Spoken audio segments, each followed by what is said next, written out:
அனைவருக்கும் வணக்கம். நான் அம்மா வீட்டுக்கு போயிருந்தேன் 2-3 நாளைக்கு முன்னாடி. பச்சரிசி மாவில் கொழுக்கட்டை செஞ்சுட்டு சாப்பிட்டேங்க. கொழுக்கட்டையெல்லாம் செய்கிறதா இருந்தால் முதல் நாளே எள்ளு வறுத்து பொடி பண்ணி வச்சுக்கணும்.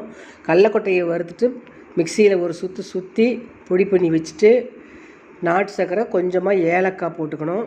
எல்லாம் ரெடி பண்ணி வச்சுட்டு அடுத்த நாளைக்கு மாவை கொஞ்சம் சுடுதண்ணியில் போட்டு பிணைஞ்சிட்டு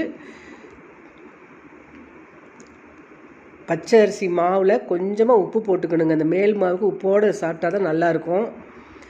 கொஞ்சம் உப்பு போட்டு நல்லா பிணைஞ்சிட்டு அந்த பூரணத்தெல்லாம் முதல் நாளே அரைச்சி வச்ச பூரணமெல்லாம் இருக்குது பார்த்திங்களா, அதை இந்த பச்சரிசி மாவை தட்டி நடுவில் அதை வச்சுட்டு ஆவியில் வேக வைக்கணுங்க. இட்லி பாத்திரத்தில் தண்ணி ஊற்றி இட்லி வேக வைக்கிற மாதிரியே கையில் பிடிச்சி கொழுக்கட்டையை ஒரு 10 நிமிஷம் வெந்தால் போதும். அருமையாக வெந்துடும். சாப்பிட்றதுக்கு சூப்பராக இருக்கும். அம்மா வீட்டில் என்னுடைய தங்கச்சி இருந்தாங்க. 1/2 கிலோ கடல மாவு வாங்கிட்டு லட்டு பிடிச்சோம். 1/2 கிலோ சர்க்கரை மட்டும் போட்டோம். பாவு காய்ச்சி வச்சுட்டு கோல்டு வின்னர் எண்ணெயை வடச்சட்டில் ஊற்றி 1/2 கிலோ மாவு தண்ணியாட்ட கரைச்சிட்டு பூந்தி கரண்டியில் எண்ணெயில் அப்படியே போட்டு அரிச்சு எடுத்தாச்சு. 1/2 கிலோ மாவு தான் இது. 60 லட்டு ஆயிடுச்சுங்க.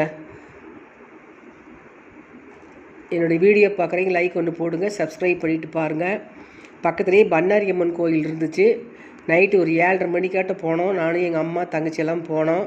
பண்ணாரி அம்மனுக்கு அவ்வளோ அழகாக அலங்காரம் பண்ணியிருந்தாங்க. பூவெல்லாம் நிறைய போட்டிருந்தாங்க.